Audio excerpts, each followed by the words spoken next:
Hey, it's Flango, and I'm gonna hit you up with some more deck reviews. Um, so 6 and 2 of the 7 to 10 decks are all Bog Dweller decks. So I'll make this one pretty quick because I've already done a Bog Dweller deck. So, Confused Duck ran Bog Dweller, Ephemeral Garden, Soul, Soul Collector. Not a huge fan of that one. And Wraithblade. I think it's best to just run 3 Wraithblade. You can run 2, and you can run like a Seance if you want. Soul Collector's not that great, in my opinion. I guess it's kind of like an Ephemeral Garden. Or, like, it has aspects of Ephemeral Garden and it has aspects of Wraithblade, you could say. But, unless you're running, like, we'll see how the deck goes down. Great Monarch. Okay. Vilebog. I like it. Sludge 2, again, like, I think you can run more finishers, but if you're gonna run only 2 Sludge, you might as well just run 3 Sludge in a lot of situations, but I don't know, maybe it's hard for mana with Soul Collector. Swamp 2, Swamp is a little bit hard to, I don't know, we'll have to see the rest of the deck. I think it's not actually going to be the Bog Dweller deck. Okay, obviously he runs Swamp Terror, it isn't the Bog Dweller deck. He's running Forest Wyvern. And he's running Inferno.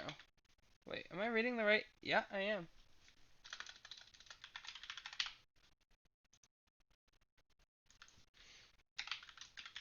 And he's running 3 Bog Dwellers outside of his King Bog Dweller. And he's running Death from Beyond. Alright. Never mind. We're gonna spend a good chunk of time on this deck. So, I ran a deck that is something like this in the last tournament. And it wasn't it was more coherent, but it was still like this idea of like you don't need to duel with Bog Dweller as king. You can also just play insect cards that benefit from swamp. My problem with Inferno, and I'm kind of surprised because I think Confused Duck is a little bit new, so that would make sense. But I don't think that he's like new enough to have horrible card issues. But this deck is telling me that he does, and so he probably didn't have more than 1 Wraithblade, and he probably didn't have like he had Inferno, it's kind of rare, and he might not have had like 3 Forest Wyverns or something like that. And he was like, yeah, this is a good card.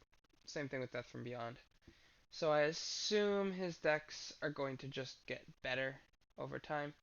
And he did come 6th in the tournament, which means that he was, you know, fairly. Sorry.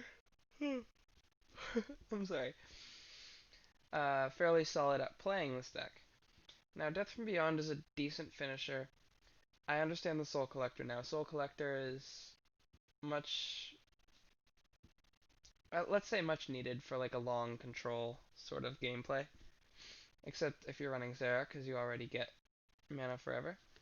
But Soul Collector is like the card for outvaluing your opponent. 1 Wraithblade is acceptable, but if you're gonna have 4 Bog Dwellers, I'd like to just throw 3. Because every Bog Dweller can take a Wraithblade, especially ones that aren't your king. Um, I'd remove Inferno instantly, obviously. It's 31 mana. It does do, what, 21 damage? I think that's like the most damage that you can do, actually, in a turn. With that amount of mana, I guess. I don't know. I'm not saying anything super coherent, but I'm thinking like, okay, if I Google bonus, and then I sort by weird. That doesn't even say bonus. I guess if I Google, I'm not Googling. I'm just gonna go down the attack list. That might be the highest attack card with a bonus, right? No, actually, Taurus Dragon has a huge one, and so does Red Reaper. Okay, so I'm a little bit crazy, but it auto gives itself a bonus, so it might as well have 21 attack. So it actually has more attack than Zera without his terrain-based boost, and it has more attack than Nightmare and Shock Leviathan and even Aqua Hydra. So it's right up there in the top one, two, three, four, 5 cards. In terms of like off of terrain damage. So all that, and basically I'm saying it's a good card. In fact, come to think of it, it might actually just be better than Death from Beyond in this deck. It's hard to say, but it does take your opponent off of the swamp. Which, looking through the deck, I need to sort by cost. The only cards that really benefit from Swamp are Swamp Terror and Forest Wyvern, and then Bog Dweller, obviously. So, I don't know. If you're going to be running Swamp Terror and 2 Swamp, I feel like these cards, even though, like, yeah, this is a lot of damage, even this is a lot of damage, but Bog Dweller does 21, right? So, actually, Bog Dweller's doing 1 less than Inferno. And it's not too hard for you to set up swamps, and Bog Dweller just has better movement. So unless you're going to like play for some sort of fire, then I don't know. I don't necessarily think that you need to be in Inferno, because Bog Dweller like chases better too, so you have more health. I feel like Inferno is like a one hit, and then they can maybe kill it, and then if they can't, then they lose, right? Bog Dweller is like a one hit, and then if they like they can't kill it, so they just have to run, right? So I guess there is reason to consider running Inferno, and Inferno's cheaper than Death from Beyond, so maybe he actually has just found the best finisher in the game. Like maybe Death from Beyond isn't even like good. Maybe Taurus Dragon isn't even really that good of a finisher. Inferno just does 22 damage for 31 mana. But now I'm wondering how much is. Wait, is this like by far the best? Obviously, if you can set up Wasteland, then Raiden does one more, but that's only one more. Okay, and Zera becomes plant, so you'd have to do 22, you'd have to do, uh, to do 22, you'd have to do,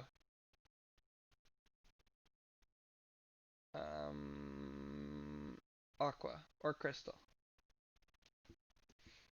So yeah, I think that very legitimately this could be like the fastest kill them instantly card. And so maybe he's actually limited in terms of being able to have more Infernos. Because like that would be a thing you can do. Get them low and then basically use your Inferno as a Vilebog. But he does still have a huge deck size, which can be nice to remove. Although, I don't know. I've played a little bit with high deck sizes and it can be okay. This is gonna be a difficult one to dissect. I'm not playing the deck, so obviously I can't say too much. Um, I like the Great Monarch and Bog Dweller combo though, and so I feel like you might as well, like if you're gonna run this many Bog Dwellers, it's difficult to afford your whole deck even though you do have these Soul Collectors. So I'm wondering if Inferno is still just not gonna end up being played.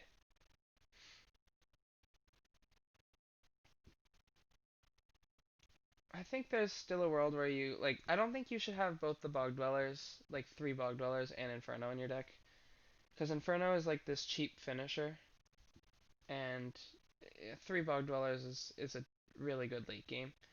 You can also consider running Aqua Hydra instead if you want to go super late though. Aqua Hydra does a lot of stuff. You can also consider just running force cards, which help you finish the game faster. Um, Inferno plus force would even be a top end, you know. I like the Forest Wyvern as a card. In this deck, you don't have force, which is fine, but it's side jump and it's swamp, right? And swamp is obviously your gameplay, but you're gonna hit the king usually with a Forest Wyvern, or you're gonna use it to kill something, and it does 19 damage. So first of all, I'm still not sure about these Wraith Blades, but I do wonder if Forest Wyvern ends up in this deck being better than just having a Giant Scorpion or a Great Oak. Especially since you have those heals, so you can just run Giant Scorpion. Yeah. Wyvern is a good one and I enjoy it, but I think its main use is for reaching and hitting the king, right? But you have Vilebog and you have Bog Dwellers and like it's not that necessary I think in this deck. Especially if you have Inferno, right? Like there's a lot of permutations and I'm going to just go through the deck and take out every card and then talk about them and like I think that there's things that can be done to it to improve this deck. I don't think this deck looks like oh this is optimized. Like when I looked at Reinhardt's deck I was like wow this deck is very optimized. There were some little changes like Wings turned out to be a bad tech choice, but you know, stuff like that. So yeah, there might be too much reach. So if you're gonna keep Forest Wyvern, it might make sense just to remove Vilebog. Especially since you guys are always going to be on a swamp as long as you have swamp. I think I've reached the point where either you're using Vilebog to win the game instantly, or you're saying actually, um, I'm not gonna run swamp, right? Because if you run swamp and Vilebog, and you're using the Vilebog just to hit things, then you're gonna hit more of your things than you hit of their things. That's all I'm trying to say here. I'm gonna pull up my mic. Cool. Um. Okay, Ephemeral Garden was a good choice. Soul Collector's fine. It's kind of nice to have a top end that is super like consistent. When people see you drop a Bog Dweller, they're like, "Oh man." And they see you drop another Bog Dweller, they're like, "Oh man." If they see you drop an Inferno after, they're like, "Oh, okay, well the Bog Dweller doesn't do as much damage. I can kill the Inferno. I can sit on the Inferno terrain." And now they have to waste a turn using Swamp, right?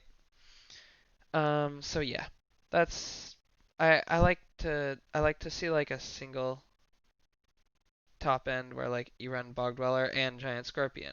Well, I guess Giant Scorpion was to replace Forest Wyvern, but you're gonna run like another finisher card, which actually might turn out to be Vilebog. But you could also run like Chimera, right? And Chimera actually will get your Swamp bonus, so it will just do more damage than Inferno.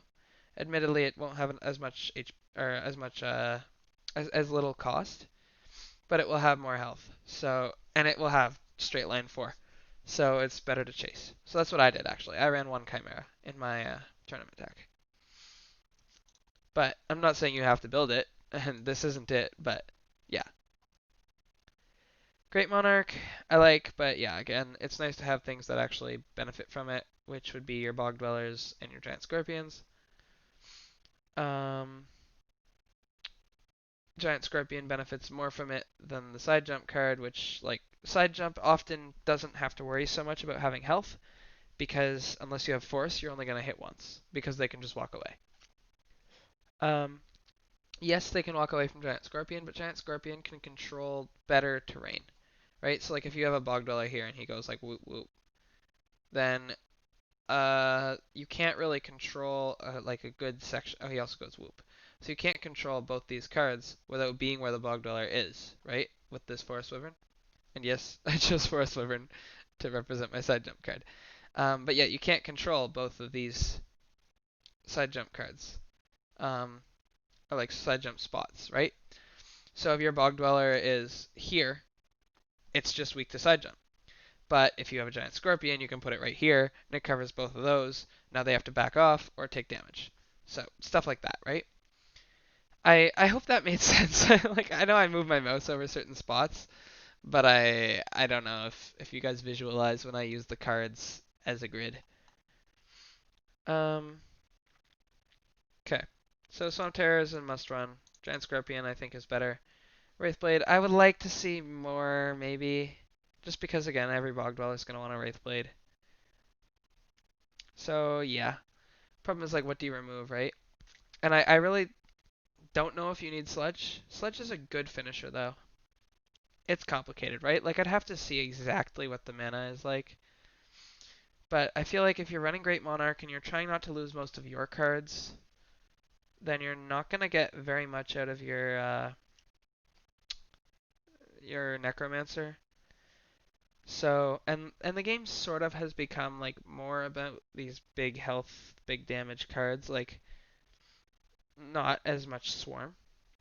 So, I might suggest switching out some of those Necromancers for more Wraithblades. And then just getting your mana from killing things with Bog Dweller. And then you'll get 20 at a time and it'll be fine. Great Monarch with the stuff is cool. Um, so yeah, I think like if the mana's not great, you could just remove Sludge, and that would help you get down to that 20 card efficient thing. But I see that like this deck went to 24. It was probably trying to like just outlive some cards or some decks, which you can outlive and outvalue. Um, Stuff like Dark Deal decks. So I'm not against having more cards, but it's something to consider, I guess. And I would also consider just seeing if Swamp is necessary. It's pretty strong with Bog Dweller, so it probably will end up being necessary. But yeah. So that was sort of my rundown of this deck. Again, this was Confused Ducks deck. And yeah, I thought it was worse when I looked at it. It had some cool points to it. It did still look like a little bit um, unoptimized. I feel like Death from Beyond was just because he didn't have enough Infernos or whatever card. I almost feel like Inferno was because he didn't have enough cards, but if it was because he realized it was the most efficient way to just kill things, then good on him because wow, that's a good card. Um, yeah, I think that's all I have to say about this deck. It's mostly just focusing on that top end. Oh, and the Forest Wyvern could have been maybe something else. But yeah, overall, I do really like the direction of this deck.